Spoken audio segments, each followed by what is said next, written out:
Hello my friends, a while back I watched Gigic's video on the history of the giant mecha anime genre, where he covered the history and influences on the genre from as far back as World War II and Astro Boy to the modern day. The cross-genre approach was interesting, informative, and hopefully enough to inspire current, new, and progressively younger fandoms to go back and watch these shows. It even introduced me to a number of shows I missed, and the golden age of mecha was the era that made me into an anime fan. Eureka 7 in particular was the single most formative show of my life. However, at the beginning of the video, Gigic inserted an idea that is misrepresentative of Japanese people's beliefs and, unfortunately, politics-laden with current American debates. I particularly don't like talking about politics, so in this discussion I'm going to stick primarily to what I have seen as a Japanese cultural construct and belief system. Now, they say that all art is inherently political, and I find this to be largely true. Art inherently expresses a worldview that engages with consumers and thus argues for a belief system. So believe me when I say that I am not criticizing Gigic, his beliefs, or making any moral judgments about him. To do so without meeting him personally or getting to know him would be asinine, a Facebook level of pettiness that I refuse to operate on. So after Gigic presented the history of World War II and pointed to how the nuclear bombs that were used on Hiroshima and Nagasaki would naturally have a huge impact on Japanese media, he stated that the meaning this impact developed for Japanese culture was that tools, regardless if it is a gun, a bomb, or a giant robot, are not inherently good or bad. It is what you do with them that determines what is good or bad. This seemed to me to be overreaching of a Western perspective, writing the messy issues of today's politics in the US and other Western countries onto the social and moral stance of the Japanese. When you consider that in 2016, only 14% of Japanese people think dropping the bombs was justified, and that Japan as a nation has essentially banned all guns and firearm ownership by private citizens, I don't think it is very likely, as a people and a culture, that an entire historical tradition of their media would cleanly take sides on a modern American argument that the United States has been debating ever since the tragedy of Columbine. I've listed my sources in the doobly-doo, so feel free to take a look at them after we're done here. But instead, I want to posit what I believe to be the Japanese perspective that is being presented, coming from a distinctly Japanese cultural dialogue. And that is the idea that humanity is not morally distinct from the tools that it uses. And I will defend this idea using the mecha anime genre as well as two of its cousins that Gigic didn't actually focus on, the space exploration genre and the android or artificial intelligence genre of anime. When it comes to mecha anime, Japan is known for the aesthetic of increasingly human-shaped giant robots that range from the slow, realistic, and tactile mechs of Gundam 08 to the sleek, fluid, organic robots of Evangelion, Star Driver, and the recent darling in the pranks. Conversely, when the United States media made giant robots, it was all about heavy, square war machines inspired by the tank warfare of World War II. Only recently, with the popularization of Japanese media, did the human-shaped mechas show up with films like Pacific Rim. The main thing Westerners say about the human shape is that they are terribly impractical for actual war, highly inefficient whether on land or in space. But being a practical tool was never really the point. The point was to bring humanity to the tools of war, and not just in a good vibes hippie sense, but bringing with it all the complications and messiness of our species. Gundam in particular frequently tackled the topic of whether it was good to use the Gundam at all.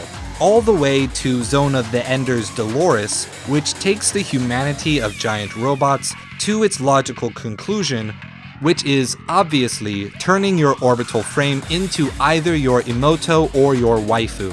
Giant mecha are designed with the moral burdens of being human in mind. Whether it focuses on the positives of human endeavor like Gurren Lagann, or the monstrosity of the human psyche like Evangelion, the technology is not just an expression of what humanity can do, but also a mechanism by which we limit our choices to what the tool was designed for. The giant mecha is a magnifying glass that exaggerates the ethical status of humanity by exaggerating humanity as a tool-using creature. Space exploration anime also pursues this theme in a much more subdued way. Technology and its advancements are more ubiquitous, used to build the world of the story rather than give the camera something to focus on. But this omnipresence of space-age technology allows us to see settings where our tech comes to define significant social milestones and even basic physical and psychological needs. Space Dandy pontificates on how ramen is an expression of the human soul, and how its craft is of galactic importance. Outlaw Star equates the act of boarding a spaceship and exploring the stars with adulthood and with coming of age, to understand yourself and thus others as a whole person.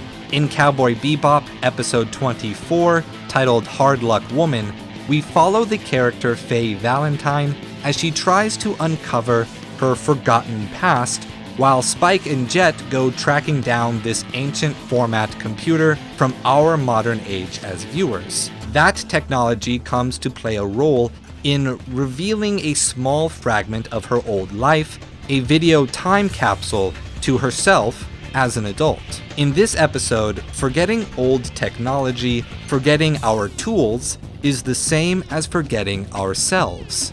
Tools are the means by which we understand our milestones as individuals and growth as a species. That isn't about deciding if a tool is good or bad, but recognizing the human condition as tool making and tool using.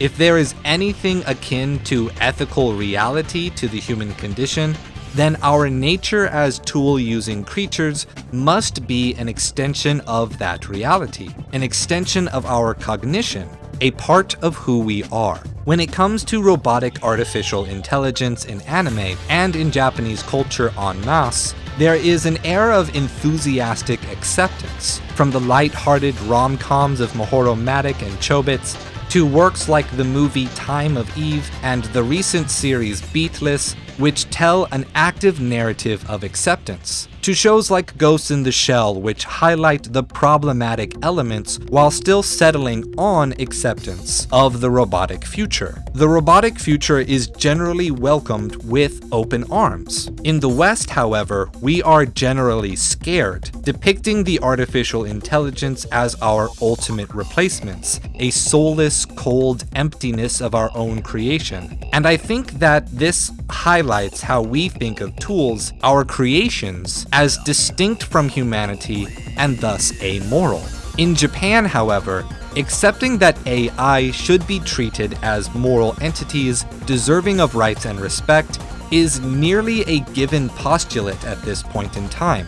I believe that this is, in part, stemming from or is formed by Shintoism, which sees all objects, natural or man-made, as possessing kami, or spirit and personality. Kami is also like the soul, as humans also possess it. Thus, it is a spiritual point of connection between people and objects. To further this connection of seeing AI as not morally distinct, we can even go as far back as Astro Boy. As Gigguk pointed out in his video, Astro Boy's name in Japan is simply Atom, obviously named for that tiny particle we all learned about in physics class, despite not actually meeting the definition of the atoms theorized in ancient philosophy class. When Astro Boy was made, the bombs were still a recent memory.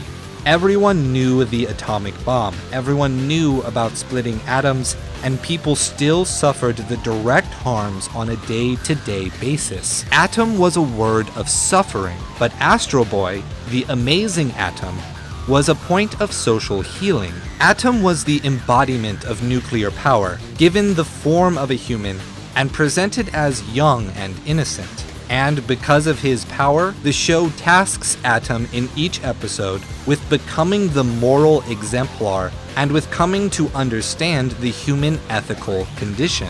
Astro Boy helped the Japanese people to come to understand the moral reality of what occurred and to find the strength to teach that lesson to the world. Ultimately, this video is not about the gun debate. This is not about whether guns are good or bad or blameless. That's the United States problem. That's the United States state of abnormality that it needs to solve. That debate is not Japan's problem and not Japan's narrative. A Japanese cultural perspective, whether it be a pen or a sword, whether it be a gun or a robot, or even the nuclear bomb, sees that humanity is not morally distinct from the tools that we use. Thank you for watching, my friends. Isn't talking about politics scary? I tend to use philosophy to keep myself a step removed from the thick and the mud, and I usually avoid taking any official stance on such things until I feel I have considered things full enough. Lucky for us, this time I was able to take no sides while still expressing a philosophical idea which I see playing a fundamental role in Japanese culture, even if the particular manner which I articulated it is a step removed. So if you enjoyed any part of this video, leave a comment and remember to hit the subscribe button and ring the notification bell. If you think your friends would like it, please share the video with them. This channel is still a small community, and the only way we can grow is with your help. Thank you again, and remember, stay true.